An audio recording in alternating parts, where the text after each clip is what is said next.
Welcome to the Tipping Point program. I'm Mark Hitchcock, and on today's episode, I'm going to be talking about a little bit more about Ezekiel 38 and 39, this very important prophecy that we see the stage being set for today. And in our subscriber portion, I want to answer some questions as well as respond to the news about some different technological developments, especially related to central bank digital currencies. So be sure and join us for that part of the program. Well, I want to talk about Ezekiel 38 and 39. This is are two chapters that are very important today, I think, as we see the prophetic landscape developing in our world. We've talked about this a lot. I know Jimmy Evans has talked about it a lot. Greg Laurie's talked about it a lot. It's very important, obviously, in light of Russia's invasion of Ukraine. But I want to revisit this because there are a lot of developments just in the last couple of weeks that I think, again, are foreshadows of Ezekiel 38 and 39. Now, a lot of you probably know a great deal about these two chapters. Some of you may not know very much. So let me just go back and just give a little bit of context, and so that the things I say about current events will make even more sense and have more impact. Ezekiel 38 and 39 are in this last section of the book of Ezekiel, this restoration section of the book. Ezekiel in chapters 1 to 24 has been giving the judgment against Judah back in that day. The Babylonians are going to come and take them into captivity. In chapters 25 to 32, he talks about God's judgment on the near nations around Judah in the time of the Babylonians. But in chapter 33, Ezekiel in Babylon gets news that Jerusalem has been destroyed and has been taken. And so from that point on in the book, he begins to look to the distant future, to the ultimate restoration of the Jewish people to their homeland. And chapter 37 of Ezekiel is one of the great chapters in the Bible about the final restoration of the Jewish people to their land right before the end times unfold. It's the great chapter about the dry bones. And again, I think we're seeing today the partial fulfillment or the progressive fulfillment of Ezekiel 37 as the Jewish people just continue to come back to their land. And again, this is the most important prophecy because it sets the stage for these other prophecies to be fulfilled. Because obviously when we get to Ezekiel 38 and 39, which is a Russian Islamic invasion of Israel, well, Israel can't be invaded if the Jewish people aren't there. So that's the first precondition, is Israel being back in their land. And then Ezekiel chapter 38 verse 1 says, "The word of the Lord came to me saying, Son of man, set your face toward Gog of the land of Magog." Now Gog is the leader of this coming invasion. The word Gog, we're not sure what it means. It may mean high or exalted. It may mean darkness. But Gog will be the leader of this invasion. And again, if this invasion occurs within the next decade or two, certainly Vladimir Putin could be Gog. We don't know. But as I've mentioned before, Joel Rosenberg says he certainly is Gog-esque. He's Gog of the land of Magog, which Magog is the southern part of Russia, may include Ukraine. The prince of Rosh, which I believe Rosh there is Russia. Then Meshech, Tubal, and prophesy against him. Meshech and Tubal are in modern day Turkey, the central part of Turkey. And say, "Thus says the Lord God, I'm against you, O Gog, the prince of Rosh, Meshech, and Tubal. I will turn you about, put hooks in your jaws, I'll bring you out. All the army, horses, horsemen, all of them splendidly attired, a great company with buckler, shield, all of them wielding swords. Persia," that's Iran. The name was changed from Persia to Iran in 1935, and now it's known as the Islamic Republic of Iran. Ethiopia, that's Cush. In ancient Hebrew, that's the land south of Egypt, it's modern Sudan. And then Put was the land west of Egypt, it's modern day Libya. All of them with shield and helmet. Gomer, with all its troops. Gomer is also in modern day Turkey. Beth Togarmah. The house of Togarmah, is in the eastern part of modern day Turkey. Notice from the remote parts of the north, with all its troops, many peoples with you. So these nations mentioned here, kind of the outer ring of nations of Israel's enemies. It could include nations within that, but at least these specific nations here are part of this invasion of Israel. And what's happening right now, Russia and Iran and Turkey are meeting in Iran. And I call these nations really the triple threat. This is the terrible trio here in the Gog-Magog prophecy. This is the triumvirate of evil. You have Russia, which is here Rosh and Magog. You have Iran, which is Persia, and you have Turkey, which is Meshech, Tubal, Gomer, and Togarmah. So 7 of the 10 proper names mentioned here in Ezekiel 38 encompass what we know today as Russia, Iran, and Turkey. And so they're meeting right now as I speak in Tehran.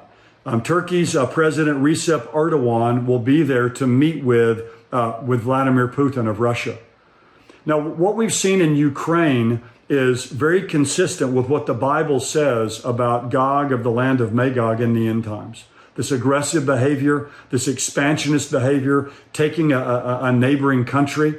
Many believe that Putin, if he's able to take Ukraine, which it seems to me like he will, just over time, just a long, drawn-out, grinding, just withering campaign. Some say he may try to move into Moldova or some of the other nations there that are not part of NATO. But we've seen that happening. We've all talked a lot about how that's a setup or a foreshadow of what Ezekiel in 38 and 39 predicts. But when you see Russia and Iran and Turkey all meeting in Tehran, this should send off the red flashing signals about the gathering of this Gog coalition. All 3 of these nations, Russia, Iran, and Turkey, are also very involved in Syria.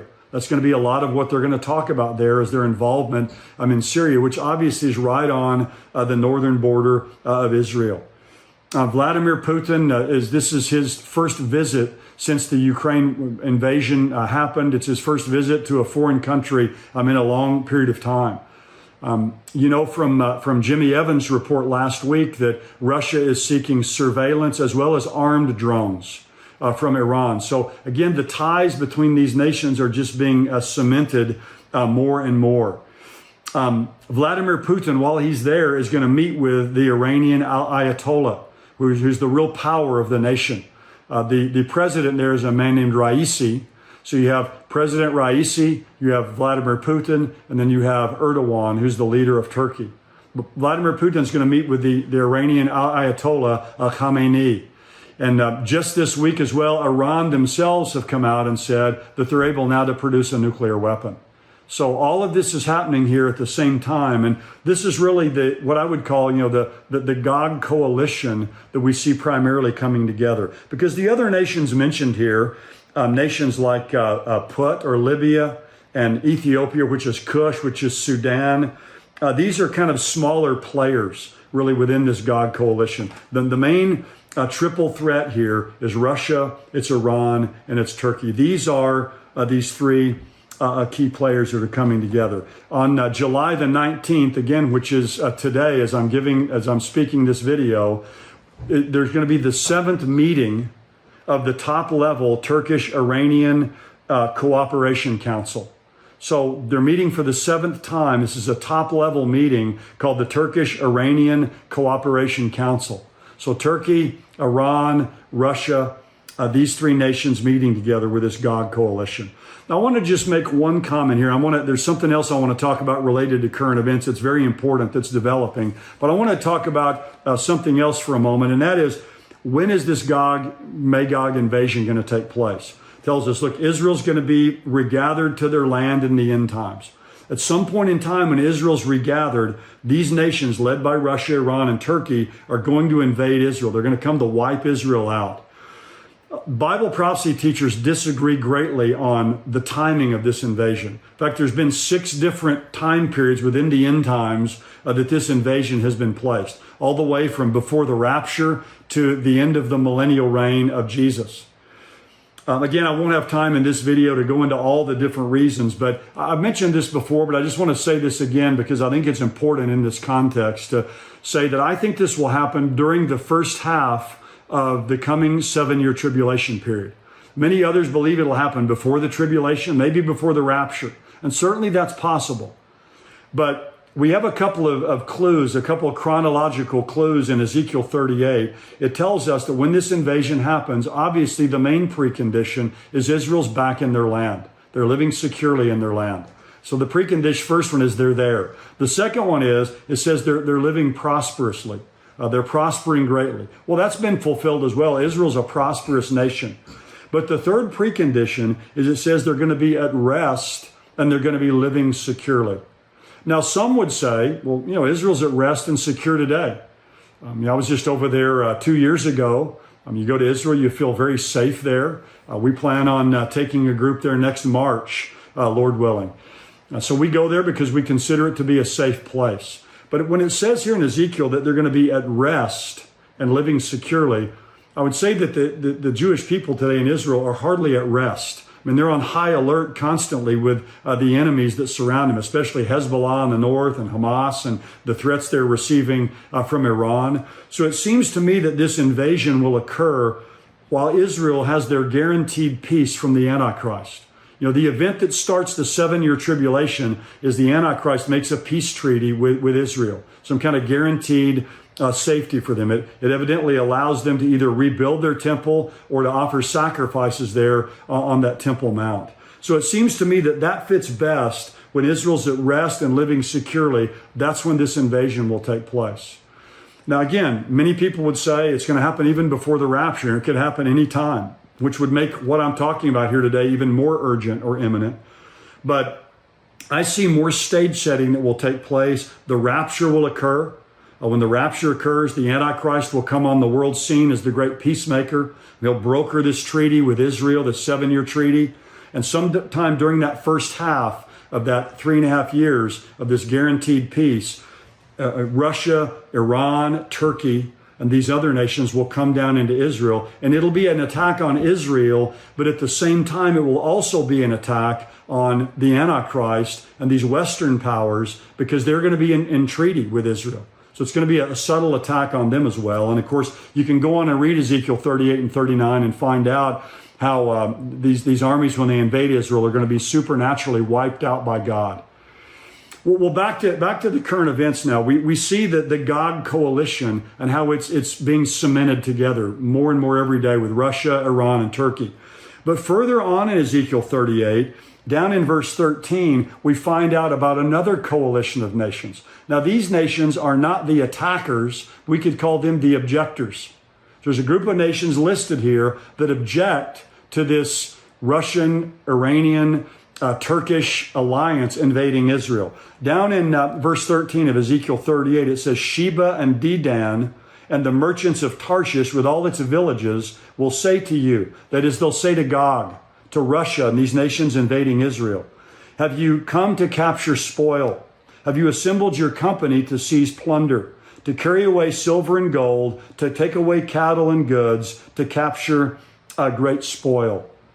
So there's going to be 3 different groupings that are mentioned here, Sheba, Dedan, and the merchants of Tarshish. They're going to say to Gog, are you coming to capture spoil? Are you coming to take away cattle and goods? So they don't get involved. They stay on the sidelines, but nevertheless, they're giving what I refer to as kind of a lame protest to what's taking place. So we have Sheba, we have Dedan, and we have these young lions of Tarshish. Now, if you read the Old Testament, Sheba is mentioned a little bit over 30 times in the Old Testament. It's Sheba. Sometimes people will say that the word Sabaean also refers to those from Sheba. Probably the most common reference you may think of in your mind is, remember the Queen of Sheba. The Queen of Sheba came to visit King Solomon and see his great wealth and hear his wisdom. But Sheba is the area of southern Arabia. It includes Saudi Arabia. It may also include Yemen, which obviously is a place of great turmoil today, with a lot of terrorist activity taking place in Yemen. But Sheba is fairly easy to identify. And Sheba is mentioned several times, 3 times in the book of Ezekiel. This is just one of them here. But the next nation mentioned is Dedan. Dedan's mentioned about 11 times in the Old Testament. Mentioned 4 times in the book of Ezekiel. And again, Dedan, most scholars would say today, are the nations on the northwest coast of the Persian Gulf. So today, we refer to those as kind of the moderate Gulf states, kind of like Bahrain and United Arab Emirates and those very Oman, some of the Qatar, some of these kind of more moderate Gulf states that are there, that, by the way, are in great conflict and very afraid of Iran. And then it mentions the merchants of Tarshish. And again, that's a little bit harder to identify, the merchants of Tarshish. Notice it says with all of its villages, or some translations say, and the young lions thereof. So we have this Gog coalition, primarily Russia, Iran, Turkey, that we see coming together. But I believe today as well, we see what we might call the Sheba coalition, Sheba, Dedan, and the merchants of Tarshish coming together as well. Let me read just something for you. I've got a book I wrote a few years ago called Russia Rising. It's a book that's all about Ezekiel 38, 39, Gog, Magog. Let me just read what I wrote in here, a couple of thoughts that may be helpful to help you understand this better. It says the opposition here is described in Ezekiel 38:13 as Sheba, Dedan, and the merchants of Tarshish. And it says, notice here that these nations don't do anything. They just question what's happening. So they're not active in this. They're just on the sidelines giving a protest. Their mild protest doesn't change anything. They question the motivation and purpose of the invasion. And I say here, this looks frighteningly similar to the passive reaction we often see from the United Nations and nations in the West to international aggression. They kind of say, what are you doing? And they kind of give a protest to it, but they don't really take any real solid action. Three specific places are listed as the source of the opposition: Sheba, Dedan, and Tarshish. Sheba and Dedan are easy to identify. They refer to nations on the Arabian Peninsula and along the Persian Gulf. Walter Kaiser, some of you may know that name. He's a great Old Testament scholar. He says that Sheba and Dedan are usually identified with people living in the Arabian Peninsula, including Saudi Arabia, Yemen, Oman, Kuwait, and the United Arab Emirates. And again, most of these nations, as you probably know, are under moderate Sunni Arab regimes who oppose the more militant strains of Islam, especially the radical Shiite Islam that's found currently in Iran. Now, Tarshish is a little bit more difficult to identify with precision. The identification is complicated by the mention of all the villages. That's why the New American Standard translates it. Tarshish and all the villages, or the King James says, and all the young lions. Arnold Fruchtenbaum, who's another Old Testament scholar, he says the phrase is a Hebrew idiom meaning nations that have come out of Tarshish. So Tarshish and the young lions thereof, or Tarshish and its villages, would be the nations that came out of Tarshish. Now, to complicate this even further, two places in the ancient world are identified as Tarshish: Spain and England. If Tarshish is Spain, the nations that came from it obviously would include a lot of Central and South America, except for Brazil, these nations that were formed through Spanish colonization. If the location of Tarshish is England, it would include the United States, Canada, Australia, New Zealand, the nations that came out of England. The name Tarshish, though, is used in ancient times to just denote the farthest place to the west. So it's probably best, I think, to identify Tarshish with the western nations of Europe, possibly even the United States. Remember when Jonah was supposed to go to Nineveh, he fled to Tarshish, which was a Phoenician colony on the coast of Spain. In other words, it was as far west as you could go. Now, some people say, well, the farthest west you could go in that day would have been places even like the United States. And they'll see Tarshish and the young lions thereof as an identification of the U.S. And they'll say, look, this is the United States and Saudi Arabia and these moderate Gulf states that we see in relationship today. That's certainly possible. But what I would say is any identification here of the young lions of Tarshish with America is tenuous, I think, at best. So I think it's just referring here to these Western powers. But what's interesting to me is if you look at what's happening in our world today in this light, Haaretz, which is a Israeli a periodical headline that says how Israel and Saudi Arabia plan to down Iranian drones together. Again, this is something unthinkable in the past. Saudi Arabia didn't even recognize Israel's right to exist. But it says the establishment of a joint aerial defense system for Israel and Gulf states against Iranian missiles and drones is on Biden's agenda visiting the region this week. And it goes on to say in this article, the Regional Defense Alliance that Defense Minister Benny Gantz and other politicians have been talking up in recent weeks. They've dubbed it MEAD, M-E-A-D, which is Middle East Air Defense. So what we see happening before our eyes is the same time that the God coalition is coalescing, Russia, Iran, and Turkey, we also see what we might call the Sheba coalition or the Tarshish coalition coming together as well, where you have Saudi Arabia, these more moderate Gulf states, entering into friendly relations with Israel through the Abraham Accords, and now what we see in the growing relations between Saudi Arabia and Israel. And again, these Western powers, probably designated here by Tarshish, that are behind all this as well, with NATO and the EU and these other nations, and possibly the United States being included in this as well. So you see both sides really, or both of these coalitions coming together, the attackers, the attacking nations, but also the nations that are going to object to this. We see both of these things happening at the same time, which again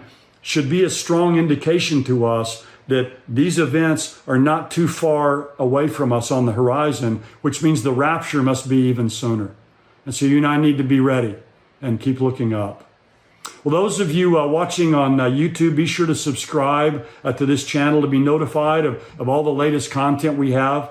We're going to now transition to our endtime.com subscriber portion of the show, where I'll be answering your questions as well as discussing some current news articles. If you aren't an endtimes.com subscriber, you can join today for $7 a month or $77 a year. So just go to endtimes.com to sign up there, and I think you'll be blessed by what you find.